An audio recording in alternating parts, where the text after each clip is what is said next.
ओम शांति। आज मीठे बाबा की 6 जनवरी 1986 की वाणी है। वाणी का टाइटल है संगम युग, जमा करने का युग। त्रिकालदर्शी शिव बाबा बोले, आज सर्व बच्चों के तीनों काल को जानने वाले त्रिकालदर्शी बाप दादा सभी बच्चों के जमा का खाता देख रहे हैं। ये तो सभी जानते ही हो कि सारे कल्प में श्रेष्ठ खाता जमा करने का समय सिर्फ यही संगम युग है। छोटा सा युग, छोटी सी जीवन है, लेकिन इस युग, इस जीवन की विशेषता है जो अभी जितना जमा करने चाहें वह कर सकते हैं। इस समय के श्रेष्ठ खाते के प्रमाण पूज्य पद भी पाते हो और फिर पूज्य सोपचारी भी बनते हो।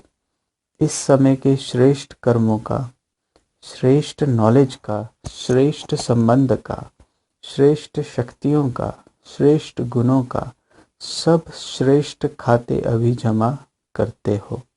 द्वापर से भक्ति का खाता आधा कल्प का अभी अभी किया, अभी अभी फल पाया और खत्म हुआ। भक्ति का खाता अल्पकाल का इसलिए है क्योंकि अभी कमाया और अभी खाया।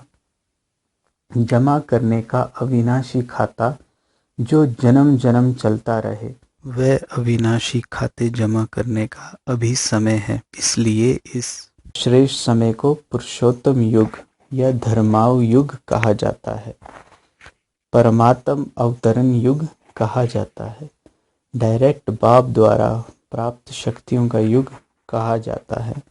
इसी युग में ही बाप विधाता और वरदाता का पाठ बजाते हैं, इसलिए इस युग को वरदानी युग भी कहा जाता है। इस युग में स्नेह के कारण बाप भोले भंडारी बन जाते हैं, जो एक का पदम गुना फल देता है। एक का पदम गुना जमा होने का विशेष भाग्य अभी ही प्राप्त होता है। और युगों में जितना और उतना का हिसाब है।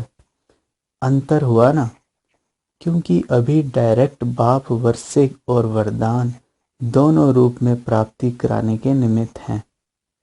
भक्ति में भावना का फल है, अभी वर्षे और वरदान का फल है।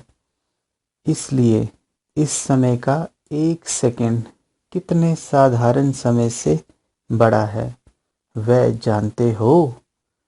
सेकंड में कितना कमा सकते हो और सेकंड में कितना गवाते हो, ये अच्छी तरह से हिसाब जानते हो। बस साधारण रीति से कुछ कमाया, कुछ गवाया, ऐसा अमूल्य समय समाप्त तो नहीं कर रहे हो। ब्रह्मा कुमार, ब्रह्मा कुमारी तो बने, लेकिन अविनाशी वर्षे और विशेष वरदानों के अधिकारी बने, क्योंकि इस समय के अधिकारी जन्म जन्म के अधिकारी बनते हैं। इस समय के किसी न किसी स्वभाव व संस्कार व किसी संबंध के अधीन रहने वाली आत्मा जन्म जन्म अधिकारी बनने के बजाय प्रजा पद के अधिकारी बनते हैं। राज्य अधिकारी नहीं, प्रजा पद अधिकारी बनते हैं। बनने आए हैं राजयोगी, राज्य अधिकारी, लेकिन अधीनता के संस्कार कारण विधाता के बच्चे होते हुए भी राज्य अधिकारी नहीं बन सकते। इसलिए सदा ये चेक करो, स्व अधिकारी कहाँ तक बने हैं। जो स्व अधिकार नहीं पा सकते वह विश्व का राज्य कैसे प्राप्त करेंगे। विश्व के राज्य अधिकारी बनने का चैतन्य मॉडल अभी स्वराज्य अधिकारी बनने से तैयार करते हो। कोई भी चीज का पहले मॉडल तैयार करते हो ना, तो पहले इस मॉडल को देखो। स्व अधिकारी अर्थात सर्व कर्मेंद्रियों रूपी प्रजा के राजा बनना। प्रजा का राज्य है या राजा का राज्य है, ये तो जान सकते हो ना, प्रजा का राज्य है तो राजा नहीं कहलाएंगे। प्रजा के राज्य में राजवंश समाप्त हो जाता है।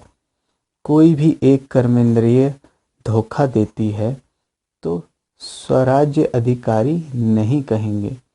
ऐसे भी कभी नहीं सोचना कि एक दो कमजोरी तो होती ही है, संपूर्ण तो लास्ट में बनना है। लेकिन बहुत काल की एक कमजोरी भी समय पर धोखा दे देती है। बहुत काल के अधीन बनने के संस्कार अधिकारी बनने नहीं देंगे। इसलिए अधिकारी अर्थात स्व अधिकारी अंत में संपूर्ण हो जाएंगे। इस धोखे में नहीं रह जाना। बहुत काल का स्व अधिकार का संस्कार बहुत काल के विश्व अधिकारी बनाएगा। थोड़े समय के स्वराज्य अधिकारी थोड़े समय के लिए ही विश्व राज्य अधिकारी बनेंगे। जो अभी बाप की समानता की आज्ञा प्रमाण बाप की दिल तख्त नशीन बनते हैं, वह ही राज्य तख्त नशीन बनते हैं। बाप समान बनना अर्थात बाप के दिल तख्त नशीन बनना। जैसे ब्रह्मा बाप संपन्न और समान बने, ऐसे संपूर्ण और समान बनो। राज्य तख्त के अधिकारी बनो। किसी भी प्रकार के अलबेलेपन में अपना अधिकार का वर्षा व वरदान कम नहीं प्राप्त करना। तो जमा का खाता चेक करो। नया वर्ष शुरू हुआ है ना, पिछला खाता चेक करो और नया खाता समय और बाप के वरदान से ज़्यादा जमा करो। सिर्फ कमाया और खाया ऐसा खाता नहीं बनाओ। अमृत वेले योग लगाया, जमा किया, क्लास में स्टडी कर जमा किया, और फिर सारे दिन में परिस्थितियों के वश व माया के वार के वश व अपने संस्कारों के वश जो जमा किया वह युद्ध करते विजयी बनने में खर्च किया। तो रिजल्ट क्या निकली? कमाया और खाया। जमा क्या हुआ? इसलिए जमा का खाता सदा चेक करो और बढ़ाते चलो। ऐसे ही चार्ट में सिर्फ राइट नहीं करो। क्लास किया, हाँ, योग किया, लेकिन जैसे शक्तिशाली योग समय के प्रमाण होना चाहिए वैसे रहा। समय अच्छा पास किया, बहुत आनंद आया, वर्तमान तो बना, लेकिन वर्तमान के साथ जमा भी किया। इतना शक्तिशाली अनुभव किया। चल रहे हैं, सिर्फ ये चेक नहीं करो। किसी से भी पूछो कैसे चल रहे हो तो कह देते बहुत अच्छे चल रहे हैं, लेकिन किस स्पीड से चल रहे हैं ये चेक करो। चींटी की चाल चल रहे हैं व रॉकेट की चाल चल रहे हैं। इस वर्ष सभी बातों में शक्तिशाली बनने की स्पीड को और परसेंटेज को चेक करो। कितनी परसेंटेज में जमा कर रहे हो? 5 रुपया भी कहेंगे जमा हुआ, 500 रुपया भी कहेंगे जमा हुआ। जमा तो किया, लेकिन कितना किया? समझा क्या करना है? गोल्डन जुबली की ओर जा रहे हो। ये सारा वर्ष गोल्डन जुबली का है ना, तो चेक करो हर बात में गोल्डन एज्ड अर्थात सतो प्रधान स्टेज है। वह सतो अर्थात सिल्वर एज्ड स्टेज है। पुरुषार्थ भी सतो प्रधान गोल्डन एज्ड हो, सेवा भी गोल्डन एज्ड हो, जरा भी पुराने संस्कार का एलॉय खाद नहीं हो। ऐसे नहीं जैसे आजकल चांदी के ऊपर भी सोने का पानी चढ़ा देते हैं। बाहर से तो सोना लगता है, लेकिन अंदर क्या होता है मिक्स कहेंगे ना, तो सेवा में भी अभिमान और अपमान का एलॉय मिक्स ना हो, इसको कहा जाता है गोल्डन एज्ड सेवा। स्वभाव में भी ईर्ष्या, सिद्ध और जिद का भाव ना हो, ये है एलॉय। इस एलॉय को समाप्त कर गोल्डन एज्ड स्वभाव वाले बनो। संस्कार में सदा हाँ जी। जैसा समय, जैसी सेवा, वैसे स्वयं को मोल्ड करना है, अर्थात रियल गोल्ड बनना है। मुझे मोल्ड होना है, दूसरा करे तो करूं ये जिद हो जाती है। ये रियल गोल्ड नहीं, ये एलॉय समाप्त कर गोल्डन एज्ड बनो। संबंध में सदा हर आत्मा के प्रति शुभ भावना, कल्याण की भावना हो। स्नेह की भावना हो, सहयोग की भावना हो, कैसे भी भाव स्वभाव वाला हो, लेकिन आपका सदा श्रेष्ठ भाव हो। इन सब बातों में स्व परिवर्तन ही गोल्डन जुबली मनाना है। एलॉय तो जलाना अर्थात गोल्डन जुबली मनाना। समझा? वर्ष का आरंभ गोल्डन एज स्थिति से करो।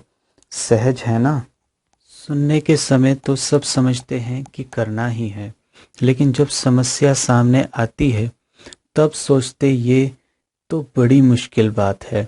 समस्या के समय स्वराज्य अधिकारीपन का अधिकार दिखाने का ही समय होता है। वार के समय ही विजयी बनना होता है। परीक्षा के समय ही नंबर 1 लेने का समय होता है।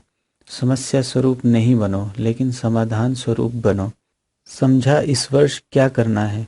तब गोल्डन जुबली की समाप्ति संपन्न बनने की गोल्डन जुबली कही जाएगी। और क्या नवीनता करेंगे? बाप दादा के पास सभी बच्चों के संकल्प तो पहुंचते ही हैं।